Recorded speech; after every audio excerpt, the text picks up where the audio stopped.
Assalamualaikum warahmatullahi wabarakatuh. Baik, saya Cintianola. Saya ingin menjelaskan tentang teori konsumsi dan perilaku konsumen. Konsumsi diartikan sebagai pemenuhan kebutuhan barang dan jasa yang memberikan keutamaan atau maslahah baik dalam kehidupan maupun setelahnya. Dalam umumnya, pemenuhan ini akan memberikan manfaat tambahan baik fisik, spiritual, intelektual, maupun material, serta kepuasan bagi pelakunya. Pemenuhan kebutuhan akan meningkatkan nilai dan kebahagiaannya. Namun jika tidak dilakukan atas dasar kemauan hanya akan mendatangkan manfaat dan kepuasannya saja. Dalam Islam, proses produksi harus dilakukan sesuai dengan etika dan norma syar'i dan memberikan manfaat bagi masyarakat selain produsen itu sendiri. Produksi harus dimanfaatkan dengan sebaik mengingat kegunaan bagi dunia dan tanggung jawab sebagai manusia sebagai pemimpin di muka bumi atau khalifah.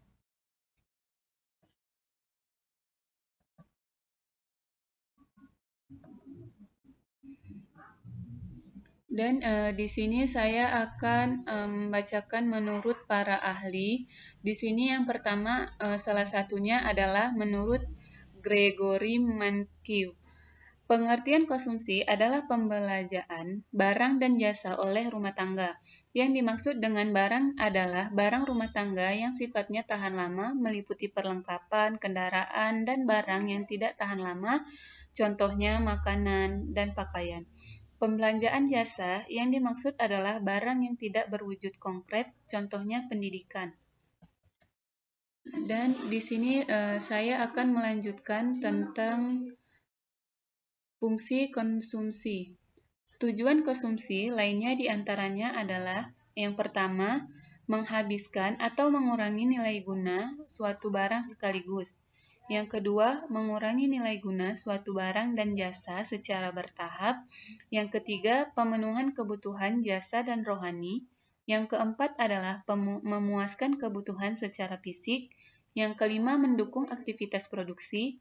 Yang keenam, membantu menyesuaikan rumusan tarif upah minimum untuk pekerja.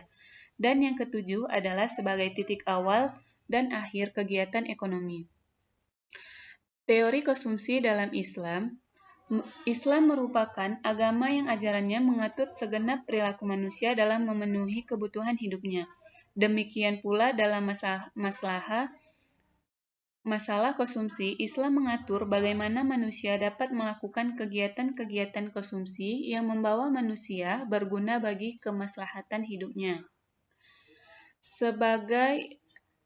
Seluruh aturan Islam mengenai aktivitas konsumsi terdapat dalam Al-Quran dan As-Sunnah. Perilaku konsumsi sesuai dengan ketentuan Al-Quran dan As-Sunnah akan membawa perilaku mencapai keberkahan dan kesejahteraan hidupnya. Dan di sini ada tiga nilai dasar yang menjadi pondasi bagi perilaku konsumsi masyarakat Muslim. Yang pertama adalah keyakinan akan adanya hari kiamat dan kehidupan akhirat. Prinsip ini mengarahkan seseorang konsumen untuk mengutamakan konsumsi untuk akhirat daripada dunia. Dan yang kedua adalah konsep sukses. Dalam kehidupan, seorang Muslim diukur dengan moral agama Islam dan bukan dengan jumlah kekayaan yang dimiliki. Semakin tinggi moralitas, semakin tinggi pula kesuksesan yang dicapai. Kebijakan, kebenaran, dan ketakwaan kepada Allah merupakan kunci moralitas Islam. Kebijakan dan kebenaran dapat dicapai dengan perilaku yang baik dan bermanfaat bagi kehidupan dan menjauhkan diri dari kejahatan. Dan yang ketiga adalah kedudukan harta merupakan anugerah Allah dan bukan suatu yang dengan sendirinya bersifat buruk sehingga harus dijauhkan secara berlebihan. Harta merupakan alat untuk mencapai tujuan hidup jika diusahakan dan dimanfaatkan dengan benar. Quran Surah Al-Baqarah ayat 265. Di sini saya akan sedikit juga membahas tentang maslahah dan utilitas. Kebutuhan atau need merupakan konsep yang lebih bernilai dari sekedar keinginan atau want. Want ditetapkan berdasarkan konsep utility, tetapi need didasarkan atas konsep maslahah. Tujuan syariah adalah mensejahterakan manusia atau maslahah al-ibad. Karena semua barang dan jasa memberikan maslahat tersebut disebut kebutuhan manusia. Dalam ekonomi konvensional, konsumen diasumsikan mempunyai tujuan untuk memperoleh kepuasan atau utility dalam kegiatan konsumsinya. Dan di sini ada dasar hukum perilaku konsumsi. Yang pertama adalah sumber yang berasal dari Al-Quran dan Sunnah Rasul. Yang A, sumber yang ada dalam Al-Quran, yang artinya, hai anak Adam, pakailah pakaianmu yang indah setiap memasuki masjid. Makan dan minumlah dan jangan berlebih-lebihan. Sesungguhnya Allah tidak menyukai orang-orang yang berlebih-lebihan. Quran Surah Al-A'raf ayat 31.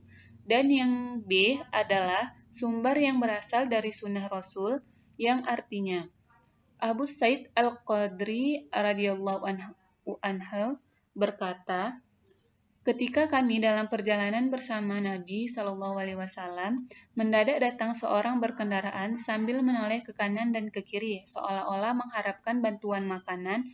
Maka Nabi SAW bersabda, siapa yang mempunyai kelebihan kendaraan harus dibantu kepada yang tidak memiliki kendaraan, dan siapa yang mempunyai kelebihan bekal harus membantu orang yang tidak mempunyai bekal. Kemudian Rasulullah SAW menyebut berbagai macam jenis kekayaan hingga kita merasa seseorang tidak berhak memiliki sesuatu barang yang lebih dari kebutuhan hajatnya. Hadis riwayat Muslim. Dan yang kedua adalah ijtihad para ahli fikih. Ijtihad berarti meneruskan setiap usaha yang menentukan sedikit banyaknya kemungkinan suatu persoalan syariat. Dan di sini ada prinsip konsumsi dalam Islam ada 5. Yang pertama adalah prinsip keadilan. Syarat ini mengandung arti ganda yang penting mengenai mencari rezeki secara halal dan tidak dilarang hukum. Yang kedua adalah prinsip kebersihan. Syariat yang kedua ini tercantum dalam kitab suci Al-Quran maupun As-Sunnah tentang makanan. Harus baik atau cocok untuk dimakan, tidak kotor atau menjijikkan sehingga merusak selera. Dan yang ketiga adalah prinsip kesederhanaan. Prinsip ini mengatur perilaku manusia mengenai makan dan minum adalah sifat tidak berlebih-lebihan, yang berarti janganlah makan terlalu berlebih. Dan yang keempat adalah kemurahan hati. Dengan mentaati perintah Islam, tidak ada bahaya atau dosa ketika kita memakan dan meminum makanan yang halal yang disediakan oleh Allah Subhanahu wa taala karena kemurahan hatinya. Dan yang kelima adalah prinsip moralitas.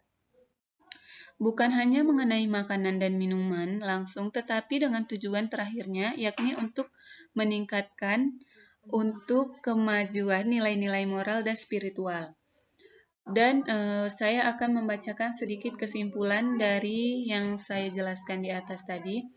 Pada dasarnya, setiap manusia selalu menginginkan kehidupannya di dunia dalam keadaan baik dan bahagia, baik secara material maupun spiritual, individual maupun sosial. Namun dalam praktiknya, kebahagiaan multidimensi ini sangatlah sulit diraih karena keterbatasan kemampuan manusia dalam memahami dan menerjemahkan keinginan secara komprehensif. Dalam perilaku konsumsi, seorang muslim harus memperhatikan prinsip moral konsumsi, yaitu yang pertama, keadilan, yang kedua, kebersihan, yang ketiga adalah kesederhanaan, yang keempat, kemurahan hati, yang kelima adalah moralitas. Mungkin cukup sekian dari pembahasan yang saya bahas. Atas kekurangannya, saya benar-benar memohon minta maaf. Wabillahi taufiq wal hidayah. Wassalamualaikum warahmatullahi wabarakatuh.